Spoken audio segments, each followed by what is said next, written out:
Hola a todos, mi nombre es Claudia Varia, soy médico internista y geriatra, trabajo en el Hospital Clínico de la Universidad de Chile y hoy les voy a hablar sobre la ortogeriatría. A modo de introducción, es importante que sepan que las fracturas por fragilidad constituyen un gran problema sociosanitario en países envejecidos y que la mayoría de los pacientes mayores de 65 años que se fracturan presentan algún grado de osteopenia u osteoporosis, la que en la mayoría de las veces no ha sido diagnosticada ni tratada. Una de las fracturas más graves es la fractura de cadera, porque conlleva una gran morbimortalidad. Un estudio realizado en Chile el año 2017 por el Grupo de Traumatología del Hospital Clínico de la Universidad de Chile sobre factores de riesgo y letalidad de la fractura de cadera mostró que alrededor de un 21% de los pacientes no recibieron cirugía y la mortalidad intrahospitalaria no asociada a cirugía fue bastante alta con un OR de 8.32 y ser atendido en una institución pública también estuvo asociado a una alta mortalidad con un OR de 1.6. Las principales consecuencias de las fracturas por fragilidad son, como ya comentamos, tienen una elevada morbimortalidad, implican un mayor deterioro funcional y también tiene repercusiones sociales, ya que muchas veces van a ser pacientes que con un mayor nivel de dependencia requieran asistencia en domicilio y en algunos casos la institucionalización. Como sabemos en geriatría, no solo es importante el resultado de mortalidad, sino también cómo es la calidad de vida de nuestras personas mayores. ¿Cuál es el objetivo y la misión de la ortogeriatría? Se centra principalmente en las fracturas por fragilidad, por su alta morbimortalidad, principalmente la fractura de cadera. Busca una rápida recuperación funcional y retornar al paciente al alta a su medio habitual. Por lo tanto, la idea principal es lograr un consenso en el manejo, la prevención y el tratamiento de las enfermedades traumatológicas de los pacientes mayores. Si nos remontamos un poco a la historia de dónde surge la ortogeriatría, les presento a estos dos médicos, Robin Bobby Irving, geriatra,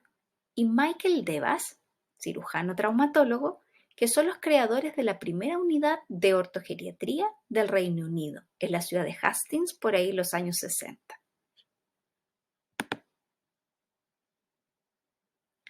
El objetivo principal de este grupo de personas fue a mejorar la funcionalidad de los pacientes. Y los resultados de este primer trabajo fue que alrededor de un 65% de los mayores de 80 años que vivían en domicilio pudo regresar a su hogar y un 82% de los pacientes que sobrevivieron a la fractura pudieron ser dados de alta hospitalaria. Y ellos mismos plantearon que, a falta de un nombre mejor, le llamaron unidad de ortopedia geriátrica u ortogeriatría.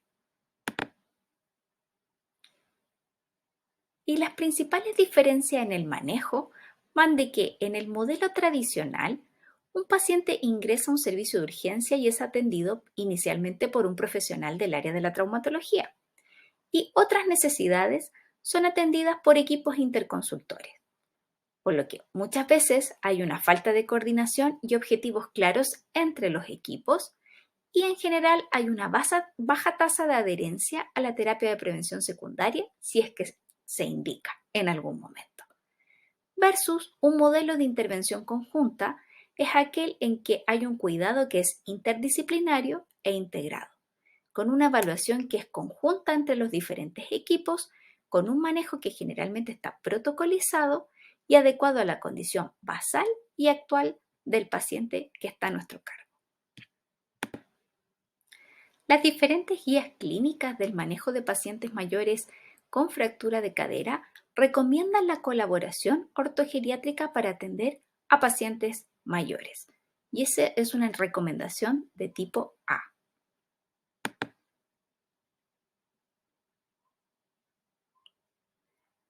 Por lo tanto, Sabemos que el geriatra ve a una persona mayor, el anestesista suele ver los riesgos quirúrgicos a los que va a ser sometido el paciente y el traumatólogo ve la fractura.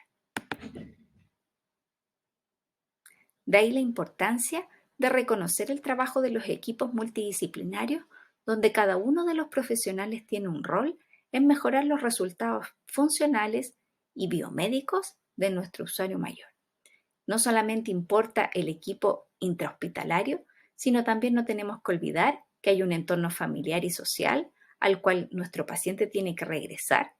y es por eso también que los equipos de enfermería de enlace y trabajo social son muy relevantes a la hora de hacer un análisis completo e intervenir en el paciente mayor.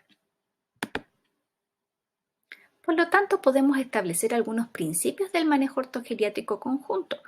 que van desde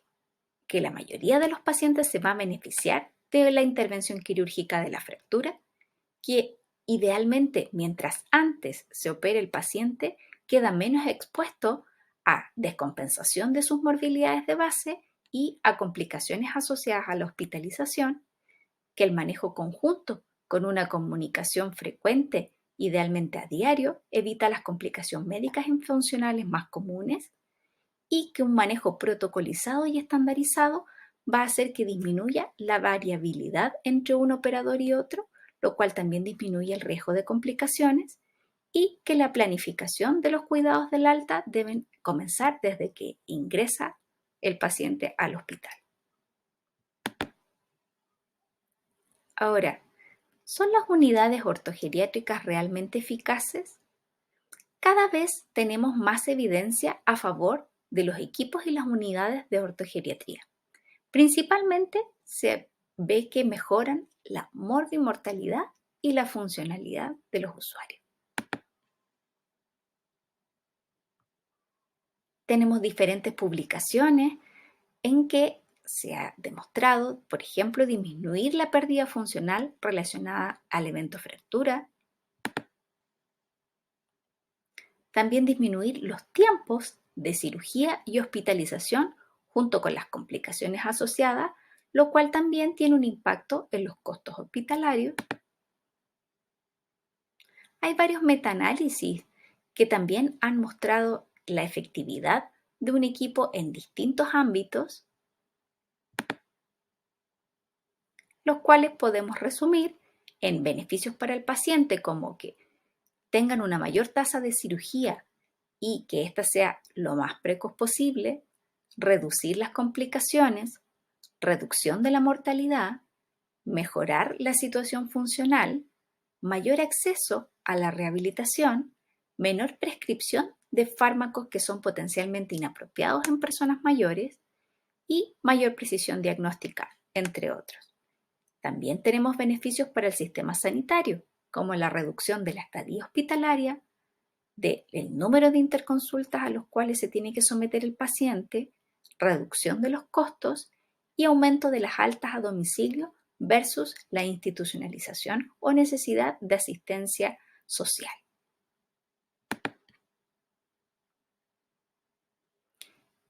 Lo ideal es plantear un manejo por etapas. Desde que el paciente ingresa al servicio de urgencia, debemos tratar de obtener información relevante y cuál es la condición funcional basal de nuestro paciente, porque si tenemos un paciente con dependencia total, no podemos pretender que posterior al proceso de hospitalización y más allá de la intervención quirúrgica mejore esa funcionalidad. Por otro lado, determinar la causa y la temporalidad de la caída. No es lo mismo una caída a nivel que, por ejemplo, la presencia de compromiso de conciencia o un cuadro sincopal, que puede traer detrás otras complicaciones médicas. El manejo del dolor precoz, evitando el uso de analgesia no esteroidal, también es relevante porque es un resultado que está fuertemente asociado a la presencia de delirium, a peores indicadores funcionales y a peor pronóstico global. Reducir los tiempos de estadía en los servicios de urgencia se ha visto también que ayudan en la prevención de delirium y el inicio de lesiones por presión. Y también definir a aquellos pacientes que van a tener que tener una intervención diferida, que son casos excepcionales, como por ejemplo usuarios de anticoagulantes orales, ya sea cumarínicos o los nuevos anticoagulantes directos, o antiagregantes plaquetarios como el clopidogrel. Como ya comentamos, la cirugía precoz mejora los resultados al disminuir el dolor, la estadía hospitalaria y la posibilidad de complicaciones. Se han planteado distintos tiempos, pero lo más precoz posible en realidad se plantea idealmente antes de las 48 horas. Incluso hay grupos en que plantean intervenciones antes de 24 horas. El manejo intrahospitalario va a ir principalmente enfocado al manejo de las comorbilidades y las complicaciones perioperatorias, dentro de las cuales las más frecuentes son delirium, que puede aparecer hasta en un 50% de los casos en el contexto de la fractura de cadera, trastornos del tránsito intestinal y urinario, con presencia de constipación, fecalomas, retención de orina, etc. El dolor, como ya comentamos, con malos resultados globales y la aparición de infecciones, sobre todo si se prolonga la estadía hospitalaria. Y otro outcome importante es la aparición de lesiones por presión. Otro ámbito también muy relevante tiene que ver con los aspectos nutricionales, porque también en el contexto hospitalario vemos muchas veces que nuestro paciente tiene baja ingesta y además si se asocia a deterioro cognitivo, muchas veces no tienen la asistencia necesaria para poder alimentarse en forma adecuada e hidratarse de igual manera, lo que también tiene un rol en la descompensación y la aparición de síntomas psicoconductuales o de delirium hiperactivo. La rehabilitación busca principalmente recuperar la funcionalidad previa a la fractura, teniendo en consideración cuál era el basal. El indicador muy relevante en estos casos es el Bartel, que también nos va a dar una idea de cuál es la funcionalidad que nosotros podemos esperar del paciente. La movilización y el inicio de la deambulación asistida idealmente debe realizarse antes de las 24 horas, siempre con una analgesia adecuada, por lo tanto manejando la presencia de dolor y que no aparezcan complicaciones posterior a la cirugía.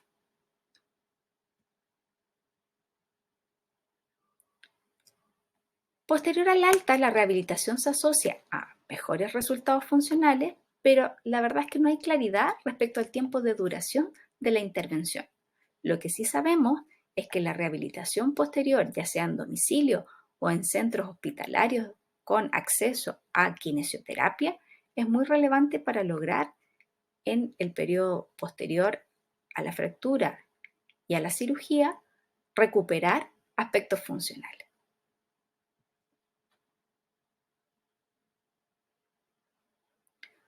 Otro ámbito muy relevante tiene que ver con la prevención secundaria. Se calcula que alrededor de un 10 a 20% de los pacientes tendrá una fractura y el riesgo principalmente se da en el primer año posterior al evento inicial. Y en ese contexto tenemos que evaluar cuál es el riesgo de caídas que presenta nuestro paciente, manejar la osteoporosis tanto con medidas no farmacológicas que incluyen aspectos dietéticos, ejercicio físico y también medidas de tratamiento de la osteoporosis farmacológico con el uso de bifosfonato si es que el paciente es candidato, tiene buena función renal y funcionalidad acorde a ello, y otras terapias antirresortivas o osteoformadoras que no son materia de este seminario revisar, pero son importantes que lo sepan, y también el manejo de la sarcopenia a través de medidas enfocadas principalmente a ejercicios de resistencia y una nutrición adecuada. Existen también iniciativas a nivel mundial para enfocar y no olvidar la prevención secundaria. El programa Capture the Fracture es una iniciativa de la Asociación Internacional de Osteoporosis, conocida como IOF, que busca reducir las fracturas secundarias facilitando la implementación de programas de seguimiento a nivel global, conocidos como FLS. Los FLS son unidades creadas con el fin de mantener los cuidados y prevenir el desarrollo de una segunda fractura. Están recomendados, pero la verdad es que son poco utilizados y existe aún poca información sobre la implementación. En Chile hay solamente un par de centros privados que son parte de este grupo y existen actualmente algunos hospitales que quisieran incorporarse en el manejo.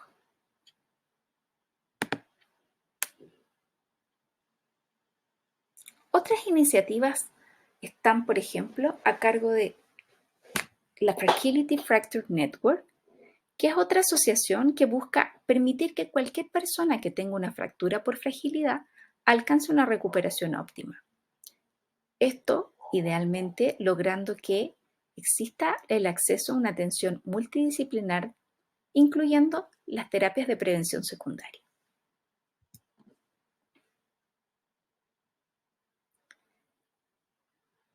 Se basa en 4 pilares: durante la atención aguda, que ésta sea multidisciplinar en el momento alrededor de la fractura; un plan de rehabilitación que busca recuperar función, la independencia y calidad de vida que se inicia inmediatamente en el momento de la hospitalización; un plan de prevención secundaria enfocado al tratamiento integral posterior a la fractura por fragilidad, abordando por una parte el riesgo de caídas y por otro la salud ósea y muscular; y un cuarto pilar que tiene que ver con las políticas públicas de las naciones en que permitan efectivamente que se puedan incorporar estas intervenciones en la salud pública en los distintos países. En Latinoamérica también existe una filial de la FFN y periódicamente se hacen capacitaciones. Son de acceso gratuito. Si es que a alguno le interesa, puede ver la página de esta asociación y encontrará más información y múltiple material sobre el manejo de la osteoporosis y la sarcopenia. A nivel local, se han desarrollado iniciativas como la creación en el Hospital Clínico de la Universidad de Chile de una clínica de caídas y de fracturas para el adulto mayor que busca principalmente prevenir la aparición de nuevas caídas y manejo oportuno de la osteoporosis. Además, cuando se hospitaliza un paciente con fractura por fragilidad, se le entrega información respecto a qué hacer después de su fractura, que incorpora algunas indicaciones de cuáles son las fracturas por fragilidad más frecuentes, cuáles son las medidas de manejo no farmacológico que incluyen estrategias de alimentación y de ejercicio físico y cuáles son las mejores recomendaciones que podemos dar para prevenir nuevos eventos. Por otro lado, también promover la aparición de un gestor de casos que evalúe la adherencia a la terapia tanto no farmacológica como farmacológica, evalúe la adherencia al plan kinésico y a las pautas de actividad física,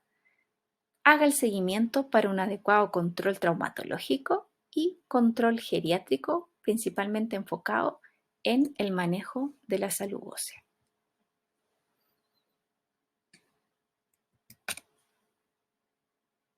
Un abordaje interdisciplinario reduce, por un lado, la mortalidad a corto y largo plazo, los tiempos de estadía hospitalaria, pero no existe evidencia suficiente para utilizar un modelo único de atención. Son varios los países que han establecido pautas consensuadas, normas de calidad y estándares clínicos, además de registros nacionales de fracturas, para mejorar, por una parte, la calidad de la atención entregada en el episodio agudo y posteriormente la prevención secundaria, enfocado a evitar caídas y nuevas fracturas.